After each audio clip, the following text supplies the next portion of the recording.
Hey guys, so I just wanted to debunk a common myth that a lot of buyers are having right now who are maybe sitting on the sidelines waiting for a more opportunistic time, and how that is completely reckless. And I'm going to demonstrate to you how that is. Received a text message here that represents exactly what I'm referring to. I'm going to take a back seat on, looking for properties right now and wait for all these buyers who have essentially maxed themselves out to renew their mortgages at a higher interest rate and, become in a problematic state. Okay, that's essentially what it's saying. So let's just go through this example, some real world numbers. So in 2021, let's assume a property was purchased for $500,000. The principal amount owing from the time that the mortgage is funded is going to be $494,000, assuming a down payment of 5% because we have to add in our mortgage insurance. Okay, so that leaves us pretty highly leveraged at 98.8% LTV. Now, if we assume that the interest rate that they had gotten at the time was 2%, now their payment would be $2,091 for a 5-year term from 2021 until 2026. So if we're going to pick it up where it stands right now in 2023, property has gone up about 20%, bringing it to about $600,000. Okay, now with the amount that they have reduced their principal via the lower interest rates and the equity that has been built in that thus far, it's down to $463,000, and so now our equity totals $137,000.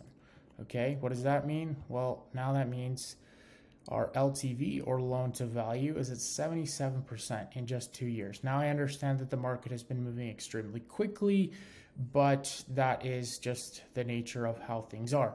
Okay, so now let's say things are going to slow down from here on out, just to kind of play on the side of conservativeness. If from now until 2026, which is when this mortgage is going to need to be renewed, the property is going to appreciate another 10% total. Not a ton, right? We're just, that's pretty much stability and, pacing inflation for the most part. So principal amount at that time is going to be $415,000. Now, what does that mean? Our equity is $245,000 and our LTV is $62,880.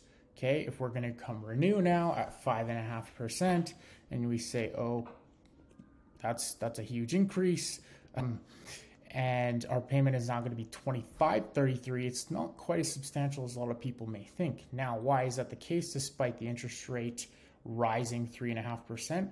Well, it's due to the fact that, again, our principal amount has gone down to $415,000 by the ability to pay it down during that time.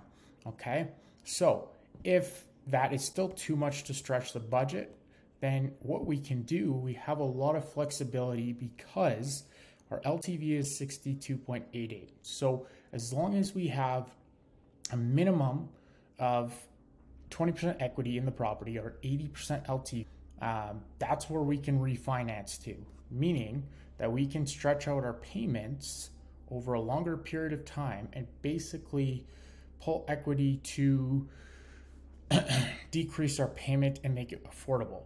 Now, this only becomes a problem when you're highly leveraged, if we are in a market that starts to go downwards, because you don't have that equity in the property to give you that option to refinance. This is the big misconception that a lot of misinformed buyers are having, is that it doesn't matter if they're leveraged and the interest rates go up because you have equity in the property to play into.